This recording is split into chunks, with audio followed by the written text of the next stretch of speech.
దూరానున్న చుక్కలే విన్నా గాని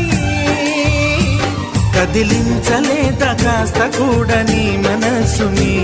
పరదాలు దాటి ఒక్కసారి పలకరించవేమి అందరినీ